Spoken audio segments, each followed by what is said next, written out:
And this event is massive. It's the end of year World Masters. This is the top 8 men, top 8 women and top 4 quads or the more disabled players in the world. I think the first time you see it, you'll actually be amazed at how good the guys and the ladies are.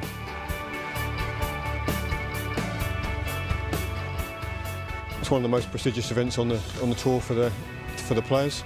So we're delighted to bring the event to London, and to have the opportunity to promote it in this sort of location is fantastic.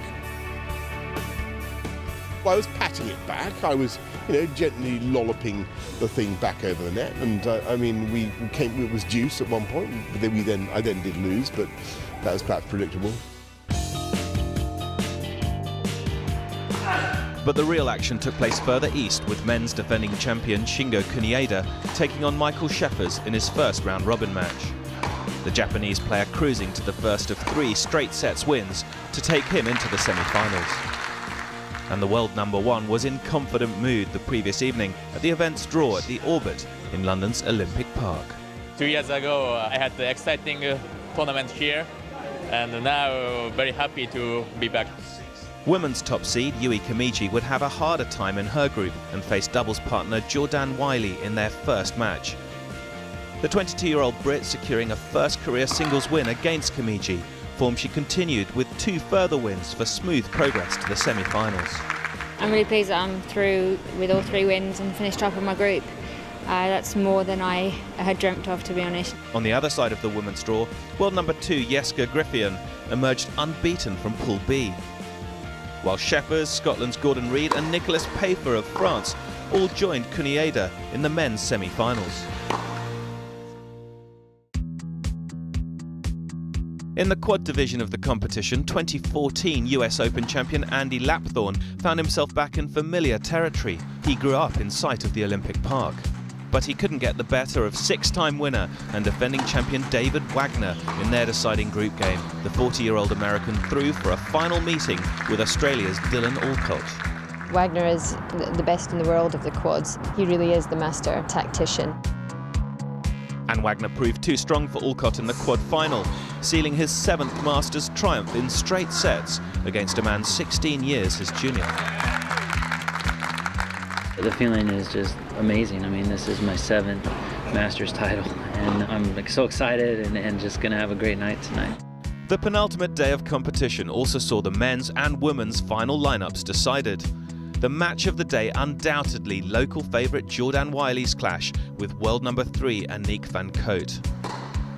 The Dutch player saved 3 match points in the second before a 3-set win and passage to the final, where she'd face compatriot Jeske Griffien. It was a total roller coaster ride.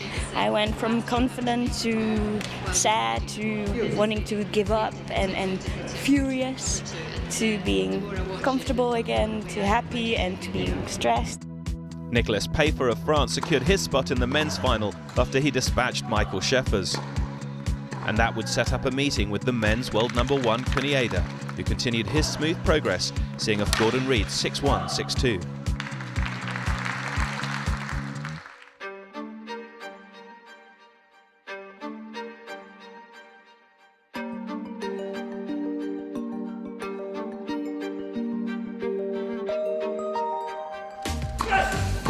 There was no stopping Kunieda in the final either, as he brushed aside Payfer 6-1, 6-1 to pick up his 3rd consecutive Masters title. 2 years in a row, so it is difficult to defend title always. I just keep improving my tennis. It is success today. The women's final was an all-Dutch affair, Aniek van Cote facing Jeske Griffien. Van Cote again coming from a set down to win in 3 and claim a first season-ending Masters title. When I woke up this morning, I didn't expect this. Certainly not. Because she beat me that easy this week, so I am so happy, so pleased. So victories for Dutch, Japanese and American players in East London at the end of the first staging of the NEC Wheelchair Tennis Masters. We believe it's perfectly possible for this to become very much an accepted part of obviously what's currently a much bigger sport. I would really love it that more people would become aware of it and try it if they're in a wheelchair, but also to come along and support it, because the skill of it is just gobsmacking.